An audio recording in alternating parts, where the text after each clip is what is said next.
Assalamualaikum warahmatullahi wabarakatuh. Alhamdulillahirabbil alamin wa bihi nasta'inu ala umurid dunya waddin. Wassalatu wassalamu ala asyrafil anbiya'i wal mursalin wa ala alihi wa ashabihi ajmain. Amma ba'du.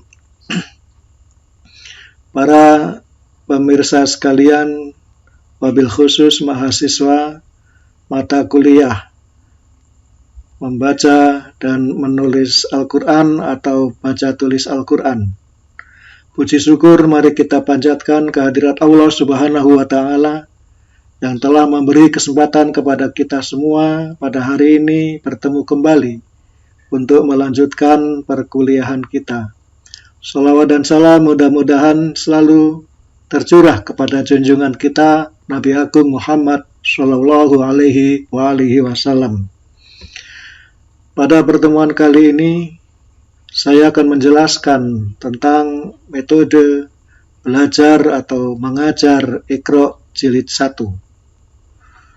Sebelum kita melanjutkan pembahasan mengenai materi metode mengajar dan belajar Iqra jilid 1, saya akan menjelaskan terlebih dahulu adab-adab membaca Al-Quran. Ketika kita akan membaca Al-Quran, ada beberapa adab yang harus kita penuhi. Ini seperti diungkapkan oleh Imam An-Nawawi. Beliau menjelaskan ada beberapa adab yang harus kita penuhi, yang sebaiknya kita penuhi saat kita membaca Al-Quran. Yang pertama, kita hendaknya bersuci dari hadas besar dan kecil, karena mushaf Al-Quran itu tidak boleh disentuh kecuali bagi orang-orang yang suci. Allah berfirman, a'udzu billahi minasyaitonir rajim, la yamassuhu ilal mutahharun. Tidak boleh menyentuh mushaf Al-Quran kecuali orang yang suci. Yang nomor 2, mencuci mulut.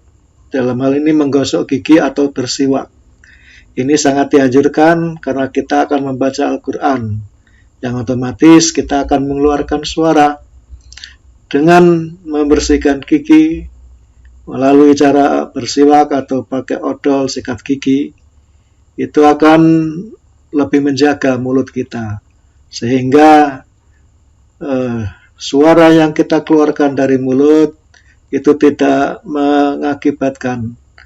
menimbulkan bau yang bisa mengganggu orang lain terutama. Nomor 3, menghadap kiblat. Ini merupakan tata krama. Kiblat itu adalah arah yang paling mulia bagi orang mukmin. Kita setiap sholat menghadap kiblat, maka setiap beribadah terutama yang bagus seperti membaca Quran itu juga dianjurkan menghadap kiblat. Yang nomor 4, membaca ta'awudz, yaitu berlindung kepada Allah dari godaan setan dengan baca a'udzu billahi minasyaitonir rajim. Nah, yang berikutnya kita juga harus meluruskan niat, yaitu niatnya itu murni semata-mata karena mengharap ridha Allah, bukan karena yang lain.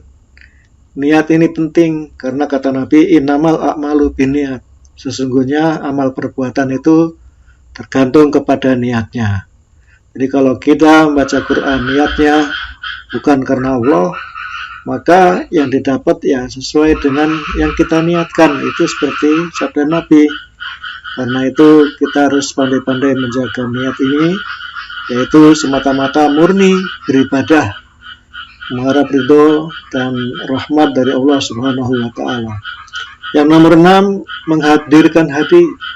Maksudnya ya kita konsentrasi dalam arti bagaimana kita bisa menghayati apa yang kita baca, apa yang kita simak, itu kita hayati. Ketika itu ayat tentang azab misalnya, kita merasa sedih, kita ketika itu ayat tentang nikmat misalnya, kita berharap penuh bahwa kita bisa mendapatkan nikmat itu kepada Allah Subhanahu wa taala. Nah, itu semua tentu harus dengan dasar kita punya kemampuan mengetahui makna Al-Quran, dan itu pentingnya kita bisa berbahasa Arab, kita belajar bahasa Arab sehingga kita tahu apa yang kita baca itu dan kita bisa merenungi. Nomor 6, nomor 7, mentadaburi atau merenungi dan memahami apa yang dibaca.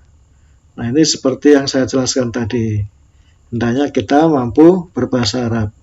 Namun demikian, andai kita belum mampu, ya boleh juga dibantu dengan terjemah misalnya. Jadi kita baca ayatnya, kemudian kita renungi dengan membaca melalui terjemahan. Nomor 8, berusaha agar khusyuk atau tersentuh dengan bacaan.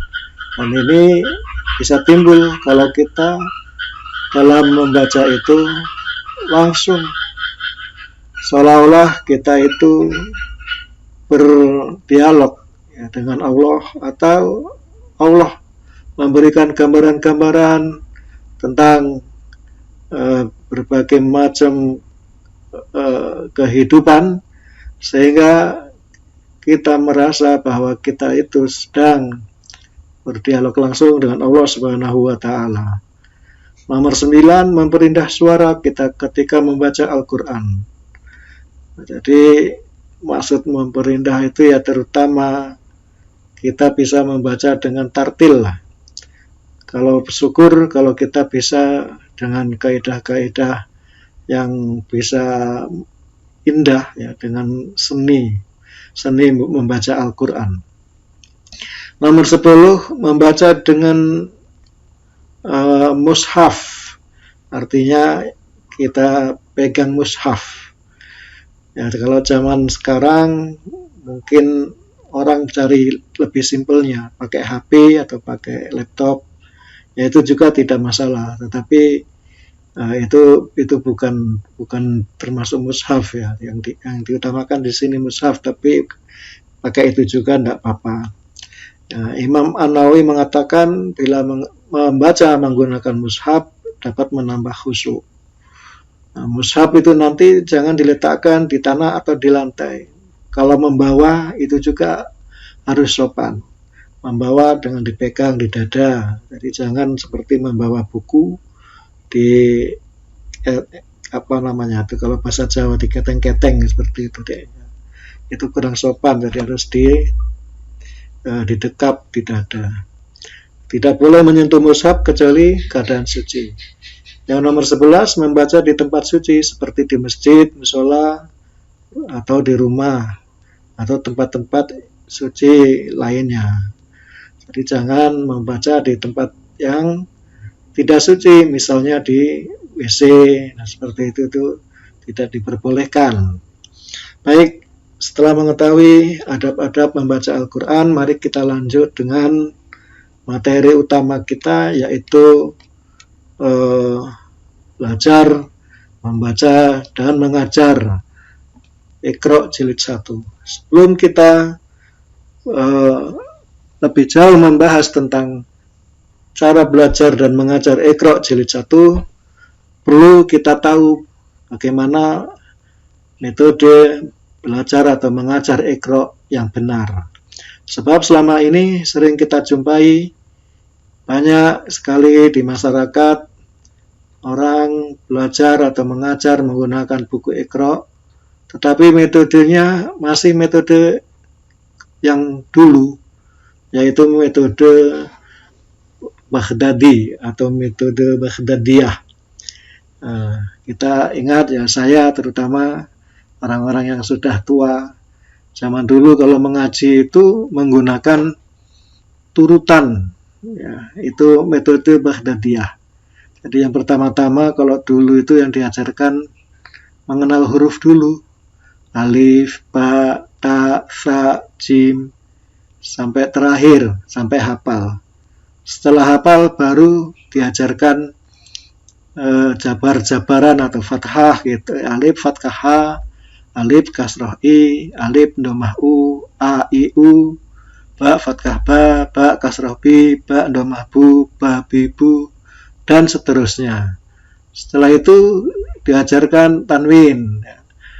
Alif fathah tanwin an, alif kasroh tanwin in, alif domah tanwin un, an in un, ba fathah tanwin ban, ba kasroh tanwin bin, ba domah tanwin bun, ban bin bun, dan seterusnya. Ya, itu kenangan zaman dulu. Nah, buku Iqra ini merupakan inovasi baru. Inovasi baru bagaimana supaya mengajar Al-Quran atau belajar Al-Quran itu lebih cepat, lebih mudah. Nah, boleh saja ya kita mengembangkan beragam inovasi. Yang penting tujuan utamanya adalah bagaimana kita bisa membaca Al-Quran dengan tartil, dengan benar sesuai dengan ilmu tajwid. Itu yang paling penting. Baik, kita akan jelaskan bagaimana cara belajar dan mengajar Iqra jilid 1.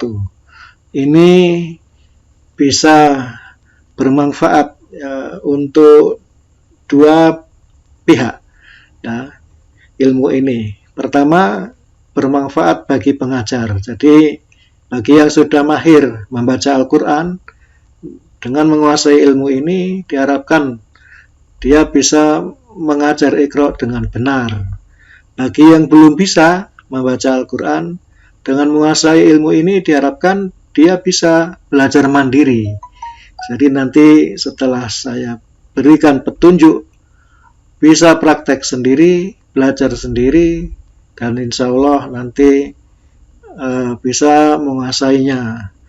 Tetapi meskipun demikian, alangkah baiknya juga diperiksakan, maksud saya yang menghadap guru yang betul-betul mampu, sehingga mengetahui apakah bacanya sudah benar apa belum. Meskipun nanti akan saya kasih contoh bacaan-bacaan yang benar. Baik,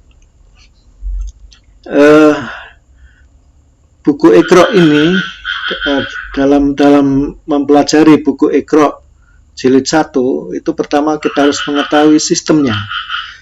Di sistem belajar atau mengajar Iqra, terutama yang jilid 1 itu ya, dan semuanya sistemnya adalah CBSA, cara belajar santri aktif. Guru itu sebagai penyimak saja, jangan sampai menuntun, kecuali hanya memberi contoh pokok pelajaran. Jadi misalnya langsung saja kita buka ya, setelah kita baca satu persatu kita langsung buka prakteknya. Nah, ini buku Iqra jilid 1. Ya. Jadi di sini dijelaskan bahwa guru itu tidak boleh menuntun. Ya. Jadi hanya memberi petunjuk. Ya, di sini hanya memberi petunjuk, kemudian nyimak, gitu ya. Ya, kita lihat yang nomor B ini, privat, penyimaan secara seorang demi seorang. Jadi kita simak. Nah, bisa juga kalau klasikal ya, santri dikelompokkan berdasarkan persamaan kemampuan atau jilid. Jadi yang mampunya jilid 1 dia ngumpul berkelompok di jilid 1, yang kemampuan jilid 2 ngumpul di situ, dan seterusnya, sehingga dikelompok-kelompokkan ya, menurut kemampuan masing-masing santri. Nah, guru menerangkan pokok-pokok pelajaran secara klasikal dengan menggunakan peraga, dan secara acak santri dimohon membaca bahan latihan. Nah, ini nanti yang kita gunakan dalam perkuliahan ini secara klasikal. Jadi saya hanya menjelaskan pokok-pokok pelajaran, memberi contoh, beberapa contoh, lalu nanti di rumah dipraktekkan sendiri. Dan kalau memang belum mampu dengan benar, ya boleh nanti minta tolong kepada guru yang dianggap mampu menerangkan. Insya Allah dengan contoh-contoh setiap huruf nanti akan saya jelaskan dan bisa dipraktekkan langsung. Nah, di sini dalam mempelajari Iqra ini nanti saya ya, siapa saja yang mengajarkan itu hanya memberi contoh pertama kali saja. Ini bacaannya A, ini ba. Nah, nanti silakan ikuti.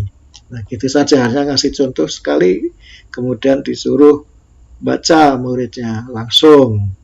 Nah, nanti saya jelaskan lebih detail. Sekarang kita kembali dulu ke sini. Ada juga sistemnya asistensi. Santri yang lebih tinggi jilidnya dapat membantu menyimak santri lain. Jadi kalau santri yang dianggap lebih mampu, dia diserai tugas untuk bimbing adiknya. Nah, ini untuk mempermudah supaya tidak semuanya tergantung dengan Pak Guru, tapi Pak Guru dibantu dengan santri yang lebih paham, lebih bagus bacaannya. Yang nomor 2, mengenai judul-judul, guru langsung memberi contoh bacaannya. Jadi tidak perlu banyak komentar. Nah, jadi seperti ini tadi, kadang-kadang sering saya temukan yang belajar Iqra, tapi masih menggunakan metode Baghdadi, ya kan? Nah, ini kita baca ini, baca terus A, ba, dan seterusnya. Tidak perlu diejak, baca dengan pendek A, ba, gitu ya. Jadi jangan dijelaskan ini alif jabar A atau alif fathah A, ba fathah ba, A, ba, jangan begitu. Kalau seperti itu masih metode Baghdadi yang dulu. Nah, ini anak supaya memikirkan bacaannya ini apa gitu, dengan model huruf seperti ini bunyinya apa. Jadi tidak banyak berpikir, tapi kalau dijelaskan satu-satu, ini yang berdiri ada hamzahnya namanya alif, ini coret di atas namanya fathah, alif sama fathah. Kalau di alif ada fathah bunyinya A, itu nanti anak pertama berpikir nama hurufnya ini alif, berpikir ini namanya fathah, berpikir nama bunyinya, itu udah double dia berpikir. Tapi kalau melihat langsung ada coret seperti ini, kemudian coret di atasnya langsung ini bunyinya A, dia hanya satu kali mikir ini A, ini ba, ada baskom telur di bawah, coret di atas ba, jadi langsung mikir bahwa ini bunyinya ba, A, ba, A, ba. Nah, itu lebih, anak hanya 2 yang dia pikirkan, A dan ba saja. Nah, langsung dipraktekkan ba, A, ba, A, ba, A, pendek, jangan sampai panjang. Nah, kita kembali lagi ke sini. Sekali huruf dibaca betul, tidak boleh atau jangan diulang lagi. Jadi kalau anak membaca sudah betul, ini dibaca ba, biarin saja, jangan diulang, karena ini nanti akan selalu muncul ba, a, ba, muncul lagi, jadi nanti otomatis justru kalau disuruh ngulang-ulang dia ragu, ini saya benar apa salah, itu maksudnya seperti itu. Selanjutnya, bila santri keliru panjang-panjang dalam membaca huruf, maka guru harus dengan tegas memperingatkan, sebab yang betul dengan dibaca pendek-pendek, dan membacanya agar diputus-putus saja, bila perlu ditekan. Nah, ini maksudnya seperti ini. Kadang-kadang kalau masih baru belajar itu kan masih menyesuaikan, masih mikir-mikir. Ini bacaannya ba, terus mikir depannya, karena baca sambil mikir akhirnya dibaca panjang, ba, a, ba, seperti itu. Nah, kalau seperti itu harus segera ditegur, ba, itu ya, a, ba, a, pendek-pendek, ba, a, putus-putus agak ditekan nggak apa-apa, ba, a, a, a, a, seperti itu. Berikutnya, bila santri keliru membaca huruf, cukup betulkan huruf yang keliru saja dengan cara pertama, cukup betulkan dengan kata-kata awas, stop, dan sebagainya. Jadi kalau dia keliru menyebut, misalnya udah sampai di sini, ya, a, ta, ba, ta, ta. Nah, ini mestinya dibaca ba, dibaca ta. Ketika dia keliru nyebut ta, guru cukup nah, misalnya dehem, itu menandakan ada yang keliru. Sehingga santri terus berpikir, kenapa keliru, apa yang benar? Nah, sampai ya sekali, 2 kali, 3 kali. Kalau susah, ya baru nanti kita udah 3 kali kok salah terus, kita bantu mana yang benar. Bah, seperti itu. Nah, jadi bila dengan isyarat masih tetap keliru, berilah titian ingatan. Umpamanya santri lupa baca huruf za. Ustadz cukup mengingatkan titiknya, yaitu bila tidak ada titiknya dibaca ro. Nah, jadi dia bisa mikir, kalau ada titik za, kalau nggak ada ro. Nah, berarti apa namanya? Ini kalau nggak ada titiknya ro, kalau ada titik za. Oh, jadi dia biar mengingat gitu. Seperti juga kalau ba tak sa, dia baca tak kok dibaca ba. Kalau titik 1 di bawah ba. Nah, ini apa bacaannya kira-kira seperti itu. Bila masih tetap lupa, barulah ditunjukkan bacaan sebenarnya. Nah, seperti itu. Nomor 6, pelajaran 1 ini berisi pengenalan huruf berfathah. Sebelum dikuasai benar, jangan naik ke jilid berikutnya. Sedangkan bila kemampuan maksimal tetap belum fasih, maka sementara boleh naik. Ya, misalnya dia baca sya, itu lebih diarahkan ke bunyi sya. Kalau baca sya itu susah, lebih diarahkan ke bunyi sia daripada sa. So, lebih diarahkan ke bunyi do, kendur, do, daripada zo, do, daripada zo. Ini do lebih diarahkan ke bunyi do, yang lebih mudah lah daripada bunyi zo. Zo lebih diarahkan ke bunyi za, dibaca dengan bibir agak maju. Ko, di tenggorokan lebih diarahkan ke bunyi ko daripada keliru ko. Jadi bisa naik ke pelajaran 2 dengan her pada huruf-huruf tertentu yang masih salah-salah bacanya. Nomor 7, bagi santri yang betul-betul menguasai pelajaran dan sekiranya mampu berpacu dalam menyelesaikan pelajarnya, maka membacanya boleh diloncat-loncat, tidak harus utuh sehalaman. Untuk ETA ditentukan guru pengujinya yang memang betul-betul menguasai makhorijul huruf, baca huruf yang benar. Ini petunjuk Iqra jilid 1.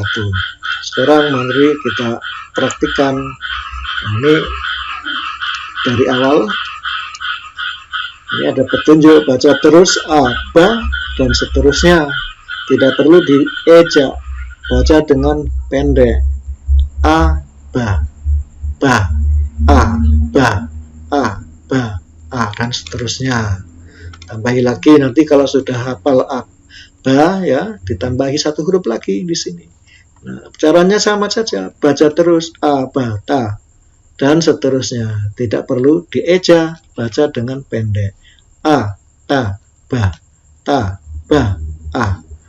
Jangan pula kalau ada yang bacanya seperti sudah mahir dengan cepat, ta'aba, ababa, abata, bata'a, atata, ataba. Nah, itu tidak boleh juga. Jadi tetap nggak apa-apa, pelan-pelan, pendek-pendek yang penting. Jangan sampai panjang. Ta, a, ba, ta, dan seterusnya. Berikutnya udah hafal, tambah 1 lagi, ba, ta, fa. Fa itu ngucapinnya ujung lidah taruh di ujung gigi atas. Fa, fa, fa. Ba, ta, fa. Fa, a, ba. Fa, ba,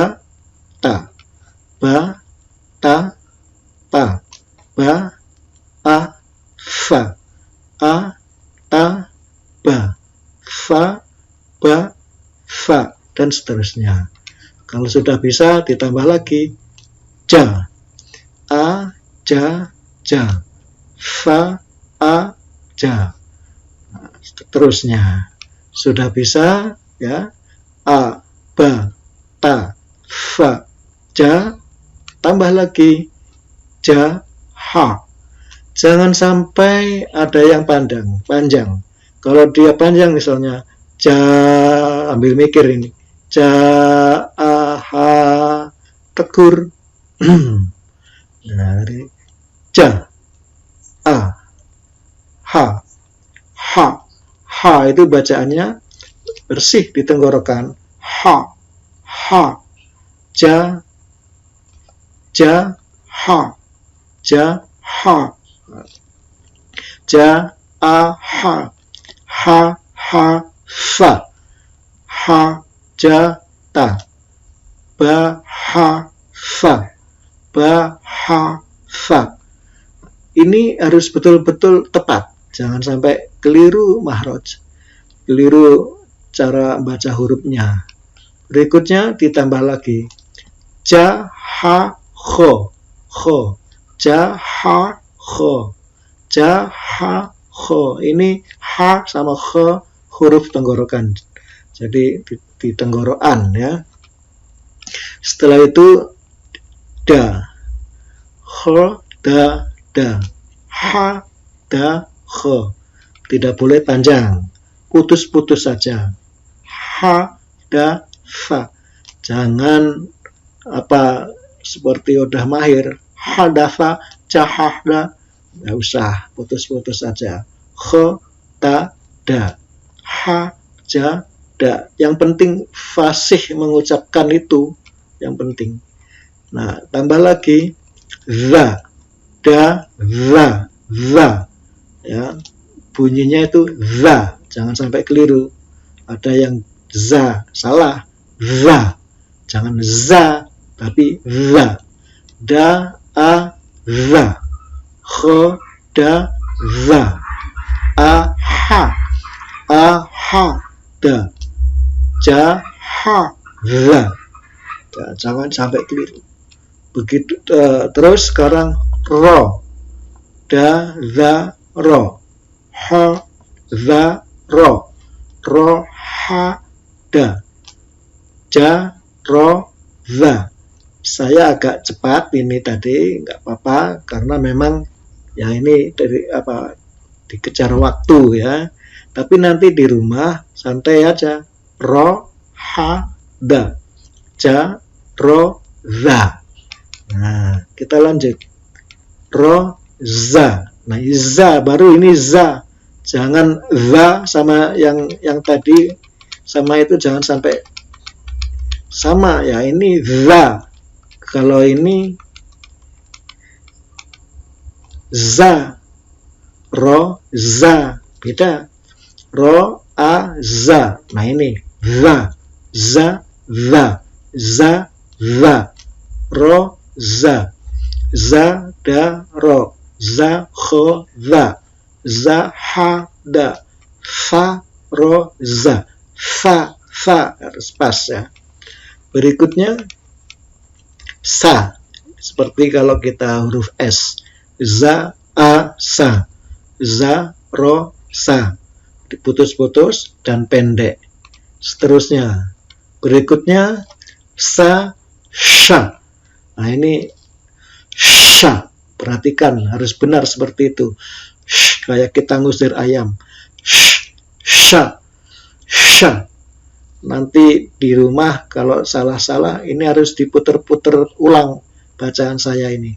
Sha, sha, sha. Ini sering banyak yang keliru. Sa, a, sha. Sa, sha, sha. Za, ta, sha. Sha, za, fa. Sha, za, fa. Ya, fa ujung lidah di ujung gigi atas. Fa. Kalau ini sha. Sha, za, fa.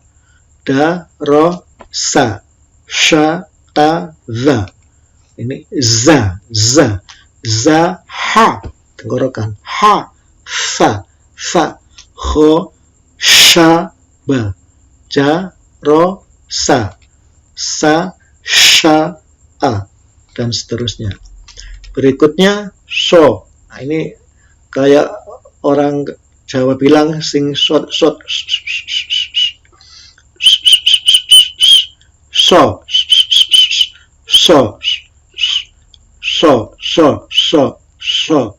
jadi harus bunyi angin keluar halus, so,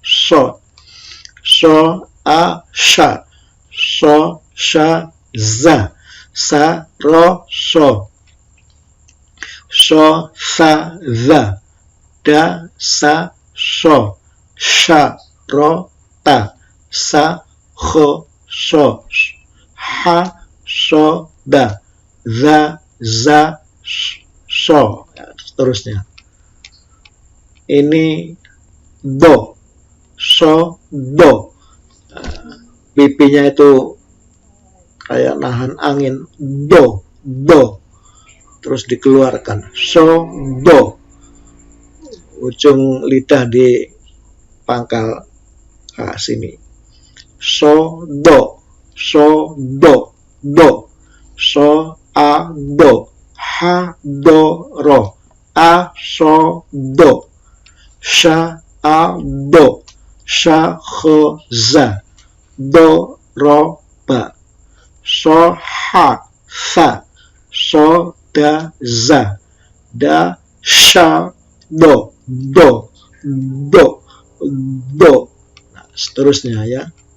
Berikutnya to, a, do, za, to, sha, ha, ja, to, ta, so, do, za, to, sa, za, da, to, dan seterusnya.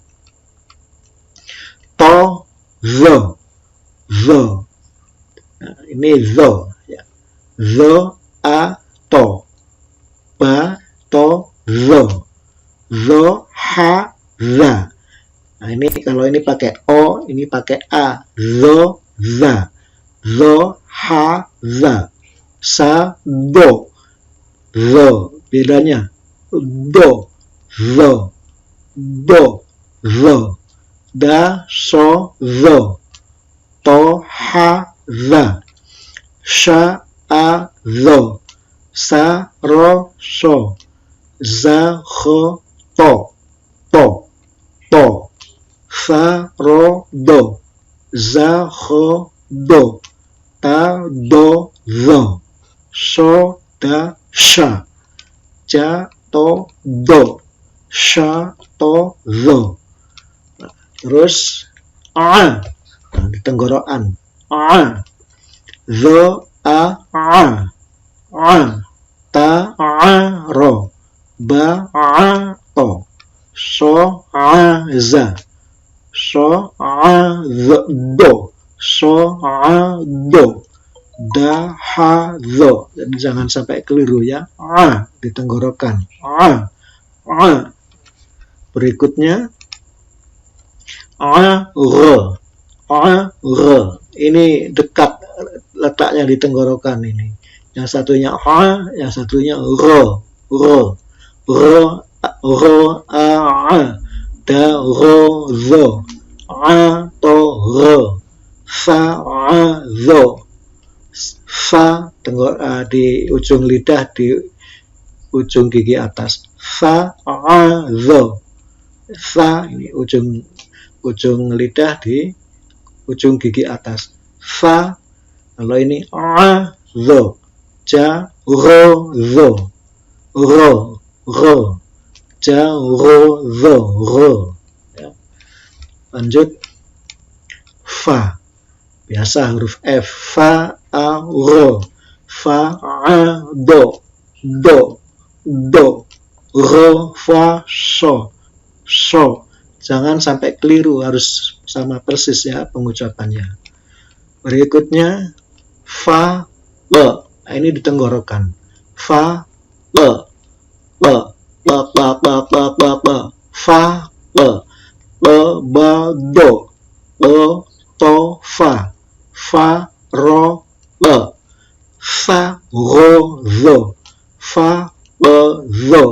sa, alfa. Ha bersih. Ha, za, ho. Fa, so, da, dan seterusnya. Berikutnya ka, ha, ka, ho, ka, do, ha, ka, to, fa, sha, ka, ro. Nanti di rumah jangan cepat kayak saya ya, karena ini mengajarnya memang berbatas waktu. Jadi nanti di rumah dilatih satu-satu. Kalau tidak bisa belum bisa, jangan nambah. Prinsipnya seperti itu. Belum bisa, jangan nambah.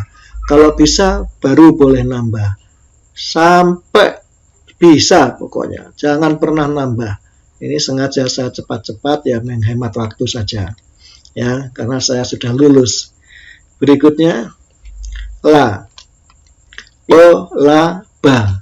Ja, a, la. Ho, la, to. Dan seterusnya. Ma. Ho, ma, bo.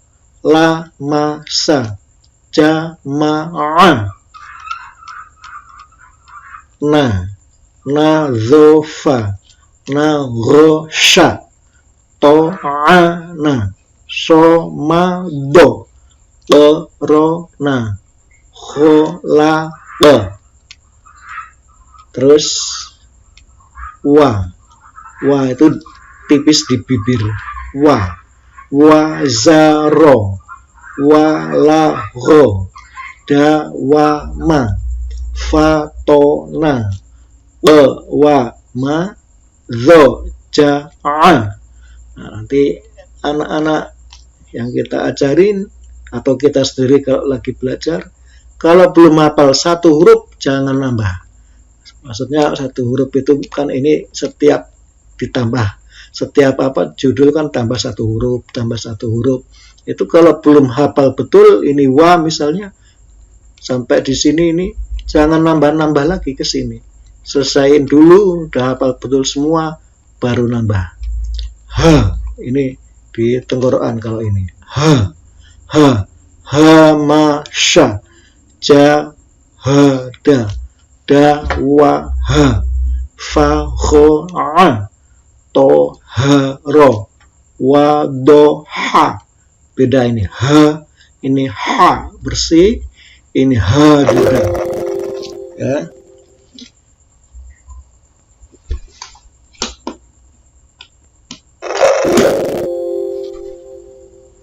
Kita lanjut. Laptopnya mau habis setrum, sudah saya tambah.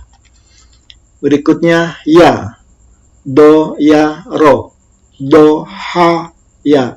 Za, ya, na. Nah, terus saya sudah lulus. Jadi terus a. Kasih tahu bahwa ini bunyinya sama dengan ini. Ro bentuknya begini, ini bentuknya begini, sama. Ro. Ini bentuknya kayak begini, sama yang begini sama. Ma. Jadi kalau anak-anak kan, loh ini kok beda bentuk, apalagi bacaannya kan begitu. Jadi dikasih tahu ini sama dengan ini. Ro. Ma. Nah, dan seterusnya. Ini diulang-ulang terus ikro itu. Jadi jangan sampai bosan. Harus betul-betul benar cara bacanya. Ini perhatian, bedakan dengan jelas antara a, ha,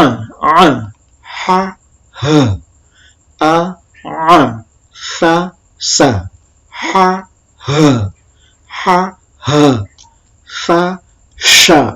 sa, sha, ja, za, sa, sha, za, sa, so, ho, ro, ta, to, ho, za, zo, ka, zo, do, zo, do, do, zo, do. Penilaian untuk buku 1, jika belum mahir, ulangkan sehingga lancar. Jadi ini eptanya, kalau belum mahir harus diulang. Diulangnya di bagian huruf mana yang huruf itu belum benar. Jadi kalau sudah benar semua, ya, bila sudah lancar dan mahir, bolehlah dipindahkan kepada buku kedua. Jadi kuncinya itu Iqra 1 itu ya harus betul-betul mahir. Ini kan nambah huruf 1, 2 atau 1 gitu setiap judul. Nah, itu jadi tidak boleh nambah sebelum huruf yang dia pelajari, yang baru saja dipelajari, betul-betul hafal, benar bacanya.